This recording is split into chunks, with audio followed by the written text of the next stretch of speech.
영광의 은반자 예배 말씀은 초막절인데요. 특별히 초막절은 예수님께서 재림하셔서 천년왕국을 시작하는 거라고 그랬잖아요. 그래서 우리가 예수님과 함께 왕노릇하기 위해서 이 땅에서 왕의 상속자를 준비한다. 그렇죠? 그래서 거기서 왕의 상속자로 준비되는 것에 가장 중요한 것이 하나님의 음성을 듣고 그것에 순종하는 삶이다. 그렇죠? 그래서 하나님의 음성 듣고 그것을 따르는 삶. 이것이 왕의 상속자로 가장 중요한 것이다. 그래서 오늘의 말씀의 주제가 하나님의 음성 듣기, 하나님의 음성을 듣는 삶이다. 그래서 다윗의 왕국 거기로 들어가기에 앞서서 다윗, 사무엘, 사울, 또한 예수와의 초림의 왕국의 세례 요한 이렇게 있었잖아요. 그래서 4명으로 또 인물을 또 좀 살펴보고 이렇게 하겠습니다. 하나님께서는 우리에게 언제나 말씀을 하신다. 그렇죠? 언제나 말씀하시고 하나님의 또한 말씀으로 또 성경 속에 이미 말씀하신 부분도 있고 기도와 예배 가운데 성령으로 또 순간순간 말씀하시고 우리의 결정과 상황 가운데 말씀하시고 주님의 뜻을 계시하여 주신 줄 믿습니다. 중요한 것은 우리가 믿음과 영적인 그런 민감함으로 그 주님의 음성을 듣고 그 뜻을 따라가야 되겠다. 그것이 핵심이죠. 여러 가지 하나님의 음성 듣기에 비결들이 있겠지만은 가장 중요한 것은 거룩한 삶이다. 저 따라합니다. 거룩한 삶, 자기가 부인된 삶. 그래서 하나님의 음성이 있다 하더라도 다른 나의 뜻과 나의 소리, 또 세상의 소리 이런 게 많으면 많을수록 하나님의 소리가 안 들리는 거예요. 그래서 이제 우리 집에서 닌자로 야채랑 과일을 막 갈 때에 제가 유튜브를 이렇게 보고 있는데 돌아가는 순간 유튜브 소리가 없어져 버려. 그렇잖아요. 강한 소리가 있으면 이 보던 게 없어져 버리는 거예요. 그러니까 하나님의 소리가 있다 할지라도 다른 소리가 크다 보면 이제 안 들린다는 얘기죠. 그래서 우리가 이제 얼마나 또 이 세상에 소리가 많습니까? 또 세상 소리, 또 마귀의 유혹, 또 내 안에 또 교만의 소리, 또 나의 뜻에 대한 소리 이런 것들이 계속 있으니까 주님의 음성이 잘 들리지 않고 분별이 안 된다. 그래서 우리가 광야는 뭡니까? 조용한 곳으로 가는 거죠. 그래서 아무도 없는 조용한 곳에 가서 주님의 음성을 듣자. 광야. 별을 보기 위해서는 주변이 어두운 데로 가야 별이 보이는 것처럼. 그래서 그런 원리가 하나님의 음성 듣기에 적용이 된다. 그래서 어떤 체험적인 그런 것도 중요할 수 있겠지만은 내가 부인되는 것이 하나님의 음성 듣기에 가장 중요하다. 그래서 자, 선포합니다. 내가 부인되고 거룩한 삶으로. 네, 그래서 마음이 깨끗한 사람은 복이 있다. 그가 하나님을 볼 것이며. 네, 그죠? 마음이 청결하고 순전하고. 네, 그래서 우리가 골방에 들어가서 예수님께 예수와랑 예수님의 헷갈리 섞여. 예수님 이러는데 예수와와 예수님이랑 지금 순간적으로 헷갈렸어요. 예수님. 그래서 예수님께 기도하는 시간, 골방에 들어가서. 골방은 어떤 시간이에요? 어떤 방해가 없는 시간이죠. 다른 소리가 없고 다른 방해가 없는 시간과 공간을 확보하는 것이다. 그래서 내 안의 소리를 또 잠재워야 되잖아요. 그래서 내가 막 관심이고 내가 하고 싶은 거, 또 이런 것들이 있으면 있을수록 분별이 안 된다 그랬잖아요. 네. 그래서 하나님의 음성을 온전하게 듣기 위해서 나의 마음과 이런 걸 잠재우기 위해서 우리가 또 찬양도 하고 기도하고 또 방언도 하고 막 하면서 더 깊이 또 세상을 다 이제 보혈을 다 씻고 그렇게 하는 거죠. 네. 그래서 오직 성령님께 모든 걸 맡기고 나의 마음과 뜻이 다 주님께만 탁 집중될 때 주의 음성이 들려질 줄 믿습니다. 그래서 내가 부인되어야 되겠다. 그래서 또 나의 욕심이나 이런 것들이 제거되고 죄된 자아가 죽어지는 것이 핵심이다. 또한 하나님의 음성을 듣는 것은 그냥 어떤 귀로만 듣는 게 아니고 또 기도 안에서만 듣는 게 아니고 다양한 그런 상황에서 들을 수 있다. 예, 그래서 하나님의 말씀을 또 설교를 들을 때 또 들을 수 있고 또 말씀을 묵상할 때 또 아니면은 또 신앙의 책 아니면은 또 자연을 묵상할 때 아니면 어떤 대화 가운데 신앙인들과의 대화 가운데 또 꿈이나 환상으로 나의 어떤 상황으로 그런 상황 가운데 주님의 음성이 들릴 수 있고 주님의 뜻이 계시될 수 있다는 것이에요. 그래서 우리가 너무 개인 기도 안에만 하나님의 뜻을 듣는 것으로 가둘 필요는 없어요. 더 여러 가지로 열고 또 하나님께서 또 그 사람에 맞게 인도하신다. 그래서 하나님께서는 어떤 분이신지 우리에게 어떻게든 알려주십니다. 그래서 그 방식이 우리가 너무나 이 방식에 약간 너무 영향을 받는다는 거예요. 그래서 예전에 선교사님의 예가 너무 잘 맞아요. 하나님께서 3명한테 내일 3시까지 시청으로 와라 이렇게 했다는 거예요. 근데 이 3명이 다 스타일이 다르기 때문에 한 명은 너무 꼼꼼해. 그래서 문자를 보내도 다 확인하는 스타일이야. 그래서 문자만 딱 보냈어. 내일 3시까지 시청으로. 그래서 딱 보냈는데 그 두 번째 사람은 문자를 잘 읽는 사람이 아니야. 그래서 이 사람은 전화를 해야 돼. 그래서 전화를 해야 약속을 지키기 때문에 전화를 해서 내일 3시까지 시청으로 하라. 한 거예요.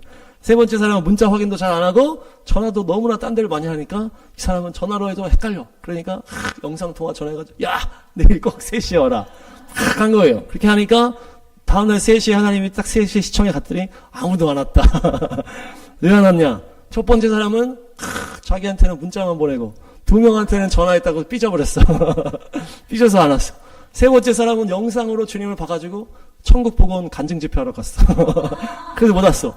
두 번째 사람은 이제 가려고 그랬는데 다 안 가는 것 같아서 다시 주님께 전화했더니 주님이 안 받았어. 그래서 다시 안 왔다는 거예요. 셋 다 안 왔다. 그러니까 이 어떤 뭐 환상, 음성 이런 게 다 도구적인 거잖아요. 도구적인. 그 본질적인 내용이 중요하다는 거예요. 그래서 예수님을 따라서 거룩한 삶으로 자기를 부인하고 영혼을 구원하고 주님의 나라를 위해서 거룩한 예배자로 주님을 향한 사랑과 믿음으로 나아가는 게 중요하지 어떤 그런 과정이라든지 어떤 체험적인 거라든지 그런 거에 우리가 너무나 부차적인 것에 마음을 뺏기지 말자. 거기에 너무나 많은 에너지를 뺏기지 말자는 거죠. 그래서 막 그런 것 때문에 막 서로 비교한다든지 또 누구를 막 너무 추켜 세운다든지 그럴 필요가 없다는 거예요. 그래서 하나님의 뜻이 아니고 하나님은 본질, 그 말씀, 하나님의 그 마음 그런 게 중요한 거예요. 주님을 향한 믿음과 사랑과 충성으로 충만하시기 바랍니다. 그래서 또 계속 얘기했잖아요. 말씀으로 또 은혜 받는 사람이 있고 기도 가운데 은혜 받는 사람이 있고 찬양과 예배 가운데 은혜 받는 사람이 있고 다 이렇게 어떤 하나님의 어떤 은사나 성격들이 있다는 거예요. 그래서 사명은 각자다. 최춘선 할아버지가 얘기를 했잖아요. 본인 맨발로 그렇게 이렇게 희한한 스타일로 막 전도하는데 왜 그렇게 하십니까? 그렇게 하니까 사명은 각자야. 그렇게 얘기하는. 그냥 자기 길로 가시는 거예요. 자기 스타일대로. 네, 선포합니다. 사명은 각자다. 네, 또 하나님의 음성을 듣는 삶의 핵심은 전부를 드려야 된다. 전부를 드려야 된다. 그래서 나의 주도권을 예수님께 드리고 나의 운전대를 주님께 맡기는 거예요. 그래서 이것이 사명의 길로 헌신의 길로 나아가야 돼요. 그래서 어떤 나의 유익을 위해서 음성을 듣는 게 아니라는 거죠. 그래서 영혼의 추수나 또 영혼을 사랑하는 거, 하나님의 뜻을 흘려보내는 거, 또 하나님의 나라의 확장을 위해서 하나님의 음성 듣기가 이제 나아가야 된다는 거. 또 나를 위한 이 방향이 되면 안 된다는 거예요. 하나님이 나를 사랑하는 거에 대한 증거 수집, 아니면 누군가에게 뭔가 드러내기 위한 이런 것으로 하면 안 된다. 그래서 누군가를 섬기고 영혼을 추수하고 하나님의 나라를 위해서 그 일에 이 쓰임받기 위한 하나님의 음성을 듣는 우리의 마음은 주님이 다 아신다는 거예요. 네가 진짜 원하는 게 뭐냐? 네가 진짜 원하는 게 뭐냐? 네가 정말 하나님 나라와 그 영혼을 사랑과 나를 향한 사랑으로 이렇게 하는 거냐? 아니면 다른 마음이 있는 거냐? 그거를 주님이 아신다는 거죠. 그래서 중보하는 사랑 위해서 주님의 나라 또 복음을 전파하고 또 예언적인 말씀을 선포하고 그들을 예수님께 돌아가게 하고자 하는 어떤 그런 갈망이 충만해야 된다는 거예요. 나의 어떤 이런 것들이 다 제거돼야 된다. 그래서 내가 부인되고 완전히 주님께 핸들을 맡기는 것이다. 그렇지 않으면은 나중에 이렇게 위험하잖아요. 타락할 수가 있다. 그렇죠? 나의 삶을 그대로 주님의 의의 도구로 맡기는 거죠. 나를 통해서 오직 하나님의 나라와 예수와의 뜻만이 이루어지기를 원합니다. 나의 전부를 의의 무기로 바치자. 자, 선포합니다. 나의 전부를 의의 무기로 바칩니다. 네, 그래서 또 하나님의 음성 듣기 안 그래도 지금 예수전도단 얘기가 한참 나왔는데 예수전도단 훈련, 하나님 음성 듣기 훈련할 땐 잘 됐는데 돌아가서는 안 되는 이유가 뭐예요? 자꾸 하나님의 나라를 위해서 이렇게 해야 되는데 자꾸 자기를 위한 그렇게 하니까 자꾸 이제 안 되는 거예요. 그러니까 우리가 나만을 위한 삶으로 하는 건 어린아이 신앙이라고 그랬잖아요. 신앙의 연수가 긴 사람들에게 하나님은 자꾸 성숙한 단계를 요구하는 거예요. 야, 너를 위해서 그렇게 하려고 하지 말고 너의 삶을 의의 무기로 바쳐야 된다. 그래서 너 혼자만 잘 먹고 잘 살려고 하지 말고 부르심에 순종해서 너를 드려라. 그렇게 해야 하나님과 발맞춰서 갈 수 있다는 거예요. 하나님의 음성 듣기의 주도권은 나한테 있는 게 아니다. 나한테 있는 게 아니에요. 그래서 하나님이 음성을 주시는 것도 내가 원할 때 주시는 게 아니라는 거예요. 하나님이 주시려고 할 때 주신다는 거예요. 하나님 내가 말하면 바로바로 주시. 이런 이제 공식은 아니라는 거죠. 내가 하는데도 주님이 응답 안 하실 때도 있는 거예요. 하나님의 때에 우리한테 주시는 거예요. 하나님의 때에. 예. 그냥 나는 하나님이 바로바로 주시던데요. 이건 자기 생각일 수도 있어, 잘못하면. 그러니까 사사기에 보니까 사사기 1장. 그러니까 토라 이 창출내민 신 그 여호수아까지만 해도 계속 하나님이 나타나셔서 하나님이 말씀하시고 하나님이 명령하셔서 계속 이러거든요. 이 사사기 1장 1절 딱 하니까 여호수아가 죽은 후에 그들이 여호와께 여쭈는 거예요. 예. 이게 지금 딱 방향이 바뀐 거거든요. 그걸 딱 보여주는 거예요. 사사기에서. 사사기 21장 25절은 가보겠습니다. 맨 마지막은 또 어떻게 끝납니까? 여호수아가 죽은 뒤에 이 이스라엘 자손이 여호와께 여쭈 이렇게 시작을 하거든요. 맨 마지막은 이스라엘 왕이 없으므로 자기의 뜻대로 행하였더라. 이 사사기를 쭉 보면은 계속 하나님을 찾아. 하나님 대답이 되게 짧아. 하나님이 막 나타나서 말씀하실 때는 막 쭉쭉쭉 하시거든요. 여호수아에서 그러고 창출내민신 다 그러는데 이 사사기 때부터는 그게 단절이 되는 거예요. 그러니까 자꾸 인간 쪽에서 계속 이렇게 하는 거예요. 그러니까 그 주도권이 지금 이미 바뀌어버렸다는 거예요. 사사기 이미 이들의 마음에 하나님이 왕 되시지 않았다는 거예요. 그러니까 자기 뜻대로 하려고 계속 하나님을 이용하는 방향으로 하는 거죠. 사무엘상에도 그 앞부분에 이 법궤를 그냥 전쟁터에 가져가려고 해요. 자기가 주도해서 하나님을 막 이렇게 하는 거예요. 그러니까 이것이 이 주도권을 내가 자꾸 핸들링 하려면 안 된다는 거예요. 주님의 음성을 나한테 주실 때가 있다는 거예요. 그것이 다 주님께 주도권을 드리는 거예요. 그래서 내가 십자가에 못 박혀야 된다. 그것이 바로 주님의 음성 듣기의 핵심은 좀 있습니다. 네, 그래서 이제 인물을 한번 살펴보겠습니다. 사무엘상 3장. 사무엘이 샤마엘, 주님의 음성을 듣는 사람이라고 그랬잖아요. 그래서 기도의 어머니 밑에서 태어나가지고 완전히 아기 때부터 나시린으로 거기서 성전에서 자랐잖아요. 성전에서 그냥 먹고 자고 계속. 그러다가 하나님의 기도의 사람이 되었는 이 사무엘의 사명이 뭐예요? 나라를 위한 기도자. 나라를 위한 기도자라는 거예요. 이것이 하나님의 음성을 듣는 핵심이다. 나라를 위한 기도자가 되었느냐? 사무엘이 한 말이 하나도 땅에 떨어지지 않았어. 주님의 음성을 막 듣고 막 심판을 막 선포하기도 하고 단에서 브엘세바까지 모두가 사무엘이 하나님의 선지자인 것을 알 정도로 사무엘이 하나님의 음성을 듣고 교통하는 사람이었는데 사무엘은 어떤 사람이었다? 이스라엘 나라를 향한 기도자였다는 거예요. 그래서 온 이스라엘 족속에게 너희가 우상을 다 버리고 주님만 섬겨야 된다. 주님만 섬겨. 그러면서 다니면서 막 신박하면서. 그러니까 우리가 예수와께서 오셔서 천년왕국을 시작하실 때 우리가 다스리는데 그 다스린 그 왕은 어떤 왕입니까? 나라를 다스리는 왕이라는 거예요. 물론 우리가 가정도 다스리고 우리 교회도 다스리고 그렇게 하겠지만은 결국 우리가 이루어야 되는 것은 나라를 다스리는 것인데 우리가 그래서 나란 일을 하자 이런 차원이 아니고 나라를 내 가슴에 품어야 된다는 거예요.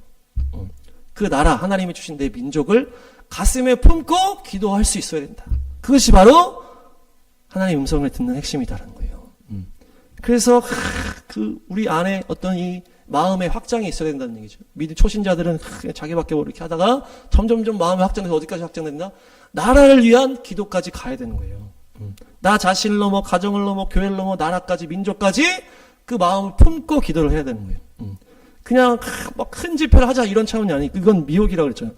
큰 집회 대형 집회 하자는 게 아니고 나라를 품고 기도하라는 거예요. 영적 전쟁으로 기도에 참여해야 된다는 거예요. 그래야 하나님의 음성이 들려지고 주님의 마음과 함께 갈 수 있다. 그래서 하나님이 다 통으로 본다고 그랬잖아요. 아담 밑으로 쭉 통으로 보고 예수님 밑으로 쭉 통으로 보고 그래서 민족과 방언으로 나눠서 통짜 이렇게 본다는 거예요. 그렇기 때문에 가족이 중요하고 민족이 중요하고 나라가 중요한 거예요. 우리가 이웃나라 위해서 그렇게 선교적인 마음이 없이는 그렇게 쉽지 않겠지만은 기본적으로 나라는 존재 자체가 우리 나라와 민족과 연결이 된 존재다. 네, 지난주에도 얘기했지만 그래서 그 나라를 품고 그 나라가 온전해질 수 있도록 기도하고 그렇게 하는 것이 바로 사무엘의 삶이었고 그랬을 때 하나님께서 사무엘에게 말씀과 능력과 기도의 음성을 들려주셨다는 것이에요.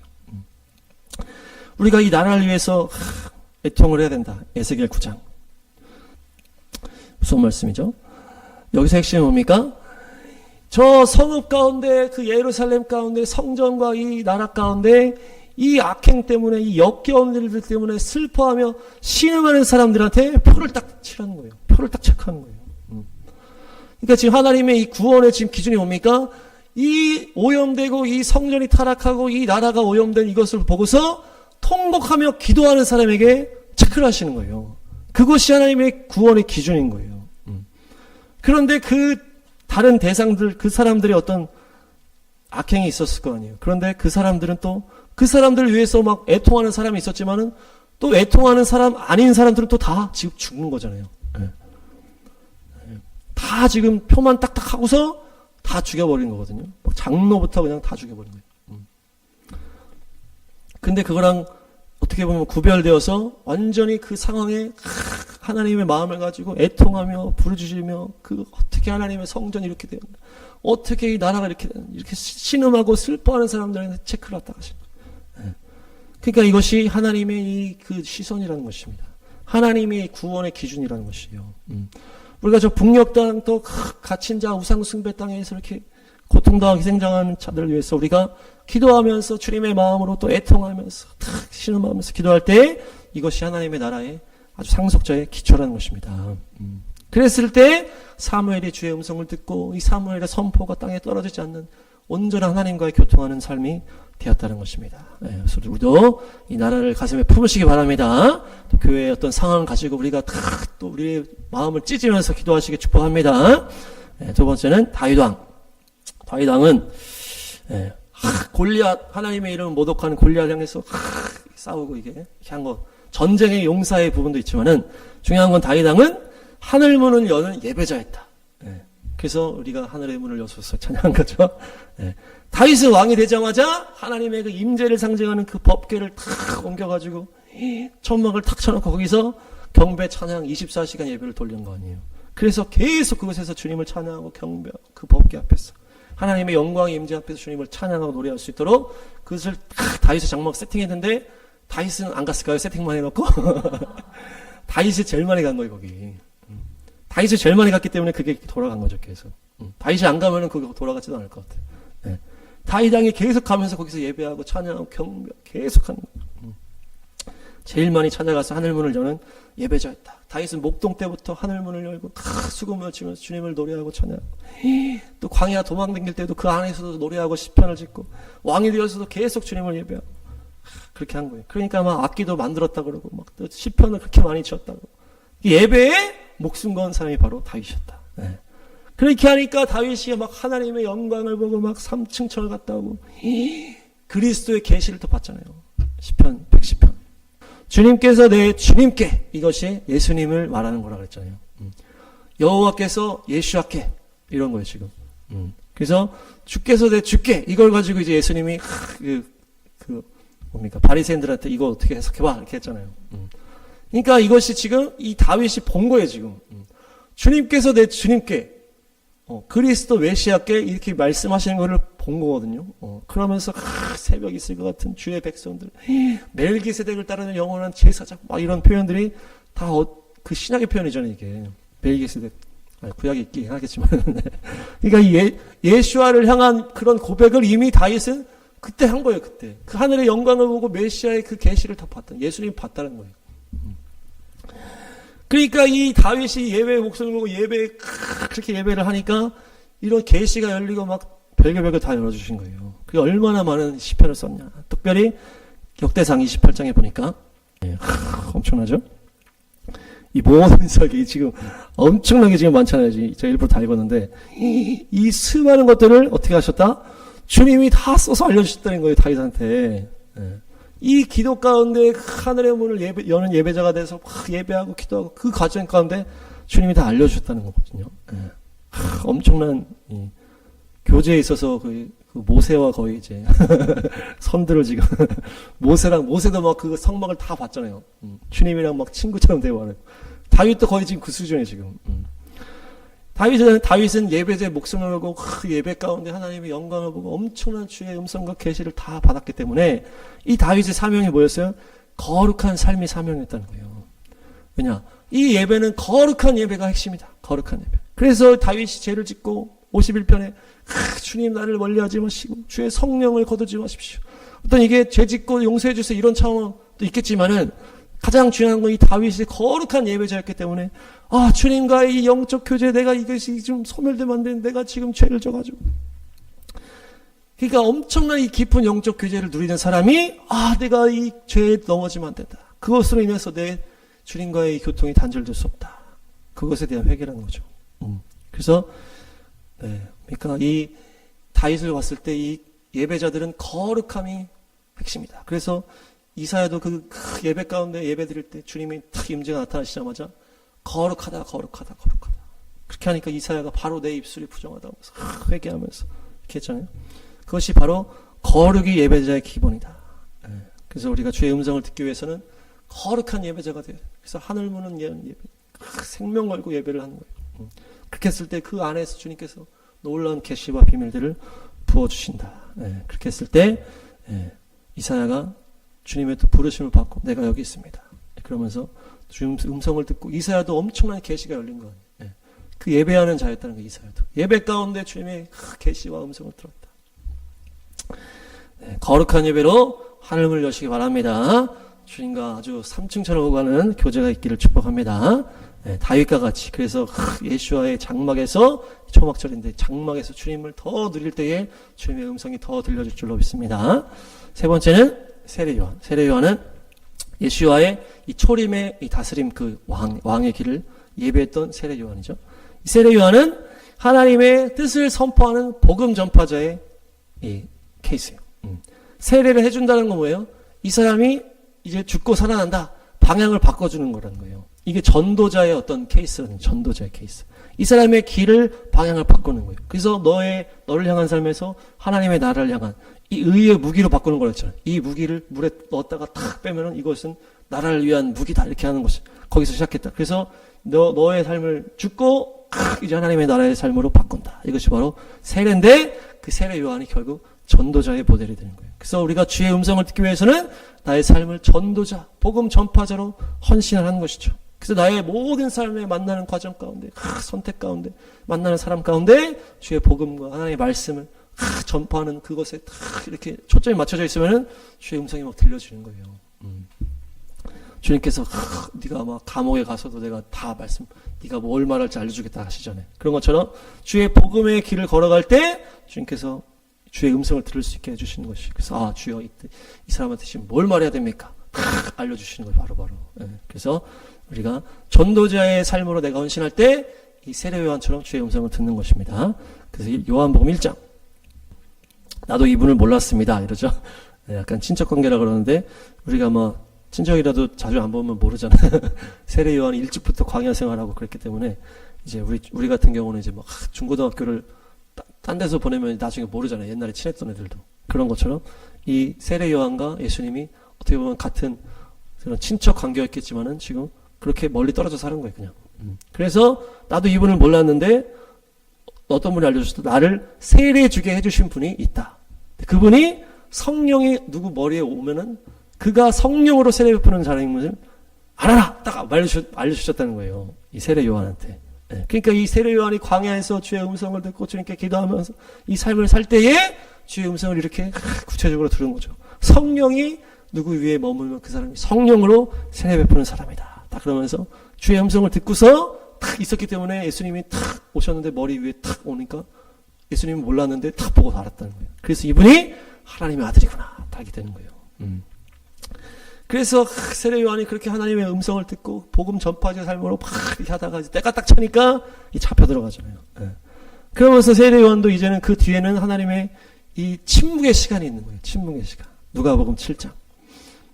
아멘. 하나님의 아들임을 알았잖아요. 처음에 예수님 등장할 때부터. 근데 이제 세례 요한의 이제 이 사역이 끝나는 거예요. 그러면서 이제 잡혀 들어가고 이제 죽을 날을 기다리니까 주의 음성이 멈춰버리는 거죠. 그러니까 감옥에 gat혀서 이게 주님과 소통도 지금 안 되고 막 답답하고 너무 힘들어. 그러니까 예수님이 지금 나를 도와주셔야 되는 거 아니냐. 이러면서 혹시 안 도와주시나. 이 도움을 요청한 거예요. 세례 요한이 너무나 힘든 가운데 감옥에서 이렇게 갇혀가지고 있을 때 힘든 가운데 예수님을 찾아와서 제자들을 보내가지고 오실 그분이 맞습니까? 이게 원래 알았는데도 지금 이제 계속 이제 주님과의 이제 그 고통의 시간 가운데 있으니까 너무나 힘들어서 이렇게 얘기를 한 거예요. 그러니까 예수님들이 나도 이제 십자가로 가야 되니까 너 넘어지지 말고 끝까지 승리해라. 이렇게 얘기하고서 이 이사야 말씀하면서 내가 메시아가 왔다 이렇게 하잖아요. 그러니까 하나님의 음성이 세례 요한처럼 막 들리다가도 또 뒤에 안 들리는 때도 있는 거예요. 그때 하나님의 예수님이 마치 겟세마네 기도 때 하나님이 탁 머리를 돌리시는 것 같은 그런 그 시간도 있을 수 있다는 얘기죠. 네. 그래서 세례 요한 살펴보고 마지막으로는 사울왕은 어떤 인물이었냐? 초반에는 겸손한 듯 보였다. 그러나 인본주의에 넘어진 인물이다. 인본주의. 오전 예배 때도 인본주의 얘기 많이 나왔는데 이 사울왕이 사람들의 말과 이 반응에 이제 예민하게 이제 했잖아요. 그러니까 거기에 점점 넘어지는 거예요. 그 주변 사람의 말에 막 너무 이제 휘둘리고 주변의 상황에 휘둘리는 거예요. 막 사람들이 막 떠나가니까 이러다가 자기가 해서는 안 된 제사를 드려버리잖아요. 사무엘을 기다려야 되는데 사람들이 자기를 다 떠나고 막 다 두려워 떠나니까 주변이 다 자기를 떠나는 것 같으니까 내가 뭐라도 해야 되겠다 이렇게. 그리고 또 이건 제가 읽겠습니다. 사무엘이 와가지고 사울한테 막 이렇게 하니까 왜 저 아말렉 다 안 죽였냐 그러니까 막 자기 부인하다가 나중에 제가 죄를 졌습니다. 주님의 명령과 예언자께서 하신 말씀을 어겼습니다. 이게 알고 어겼다는 얘기죠. 내가 군인들을 두려워해서 이렇게 얘기를 해요. 군인들을 두려워해서 그들이 하자는 대로 했다. 이렇게 얘기를 해요. 네. 그 사람들이 이거 왜 죽여요? 이거 좋은 거 왜 죽이냐? 막 이렇게 난리치니까 그래 이렇게 넘어가는 거예요. 네. 그러니까 이 사울왕의 이 속성이 그게 있었다는 얘기예요. 계속 사람들의 반응과 사람들의 말에 영향을 받고 또 괜히 또 사람들이 이렇게 하면 불안해지고 사람들이 뭐라 하면은 또 이렇게 되는 거예요. 계속 사람들. 그러니까 이 사울왕이 결국에는 나중에 악령이 들려가지고 막 다윗을 죽이려고 하잖아요. 이것이 적그리스도의 속성이잖아요. 적그리스도의 속성은 뭐예요? 사람들. 그러니까 예수님을 죽이자 할 때도 사람들이 선동이 돼가지고 죽이자 막 하는 거죠. 사람들의 그 선동된 그런 거. 우리가 싫어하는 리제명도 이제 계속 그런 뭡니까? 사상적인 막 이런 게 없다 그러죠. 계속 그냥 사람들 거기 그냥 막 따라서 자기 중심으로만 행동하는 거라고 했죠. 주변 사람 눈치 보고 자기 상황 맞춰가지고 그렇게 하는 거예요. 그것이 인본주의의 그런 인물이 바로 사울왕이고 그것이 적그리스도형이라는 거예요. 그래서 우리가 말세에는 모든 자들이 우리를 미워할 수 있다. 계속 얘기하시잖아요, 예수님이. 나를 미워했기 때문에 너희도 미워하게 될 것이다. 그런데 우리가 진리의 편에 서서 굳건하게 서야 되는 굳건하게. 주변 사람들의 어떤 반응에 내가 일희일비하면 안 된다는 얘기예요. 누가 말하고 누가 화를 내고 어떻게 해도 우리가 흔들림 없이 나아가야 되는 거예요. 거기서 흔들리는 것이 인본주의에 이제 물들이기 시작한다. 그런 것을 다 버려야 돼. 훌륭한 목사님들도 막 사역 잘하다가 이제 막판에 이제 넘어지는 것이 이제 인본주의잖아요, 결국에. 우리도 우리 안에 이제 그런 누룩이 있을 수 있겠지만은 명예를 위해서 또 뭐 하다가 넘어지기도 하고.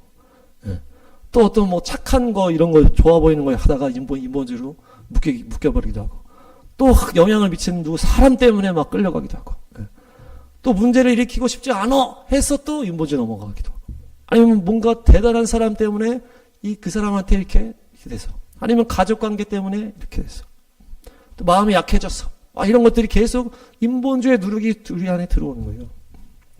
예수님이 나를 따라오려거든 자기를 부인하고 자기 십자가를 지고 가족과 처자와 명예와 돈까지도 다 버리고 나를 따라와라 이렇게 얘기하시잖아요. 누가복음 14장 지금 이제 싹 다 얘기하시잖아요. 자기를 부인하고 십자가를 지고 너를 부인해라. 또한 모든 가족관계 친구관계를 다 부인해라. 돈까지도 다 부인해야 네가 온전하게 나를 따라올 수 있다. 그래서 사울왕을 딱 보면서 사울왕은 주변 사람들 인본주의 넘어졌구나. 나는 그렇게 하면 안 되겠다. 그래서 거룩하게 구별해서 해야 주의 음성을 들을 수 있다는 얘기입니다. 할렐루야. 정리하겠습니다. 초막절은 예수님께서 재림하셔서 왕으로 다스릴 때 우리가 함께 다스리는데 그것을 준비하는 것이 이 땅의 삶인데 주의 음성을 듣고 그 음성을 따라가는 것이 상속자의 훈련의 시간이다. 그래서 주의 음성을 듣는 것이 첫 번째가 나를 부인하라. 나를 부인하고 거룩한 삶으로 나아가라. 그래서 주변의 소음들을 다 없애고 오직 주의 음성만이 들려질 수 있는 삶으로 나아가라. 또한 너무 방식에 매이지 마라. 방식에 매이지 말고 그것으로 인해서 또 비교한다거나 하지 말고 오직 주님의 뜻을 주님을 향한 사랑과 믿음으로만 온전하게 나아가라. 사명은 각자다. 그래서 우리의 주님께서 주시는 그 길을 따라서 나의 은사와 사명을 따라서 가야 한다. 또한 나를 전부 다 드려라. 성령님께 모든 것을 맡겨라. 나의 삶을 의의 무기로 나를 내어드려서 나를 위한 음성 듣기가 아니고 누구를 살리고 또 영혼을 추수하며 하나님의 나라를 위해서 주님을 위한 삶을 드려라. 그래서 그렇게 나아갈 때 주님께서 바로바로 응답 안 해주실 때도 있고 주님이 주시는 응답은 주님이 주도권을 갖고 나한테 주시는 것이다. 계속 내 중심으로 내 주도권을 가지고 그냥 내가 말하는 때마다 주님이 주셔야 된다는 어떤 이런 공식으로 가면 안 된다. 그래서 나를 십자가에 못 박아라.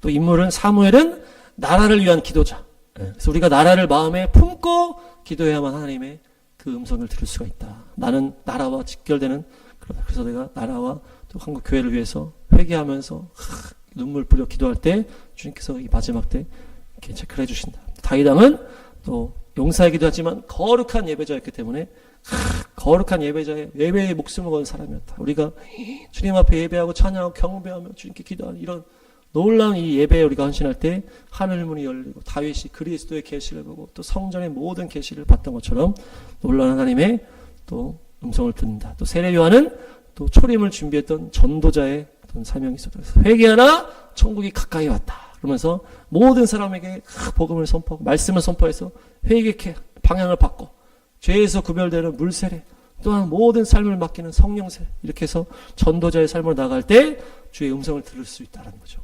또한 이 사울왕을 봤을 때 이 사람들의 반응 그 말에 휘둘렸던 인본주의에 물들었던 사울왕 그것이 결국 적그리스도의 영으로 넘어갔다. 그래서 우리가 우리 안에도 인본주의 누룩이 있을 수 있는데 이것들을 다 제하고 온전하게 깨끗하게 됐을 때 주의 음성을 온전하게 들을 수 있을 줄 믿습니다. 그래서 우리가 종말의 때에 또 예수와를 따르려거든 자기를 부인하고 자기 십자가를 치고 모든 관계도 다 내려놓을 수 있고 돈까지 내려올 수 있는 그런 심령으로 주의 음성을 듣고 끝까지 승리하시기를 축복합니다.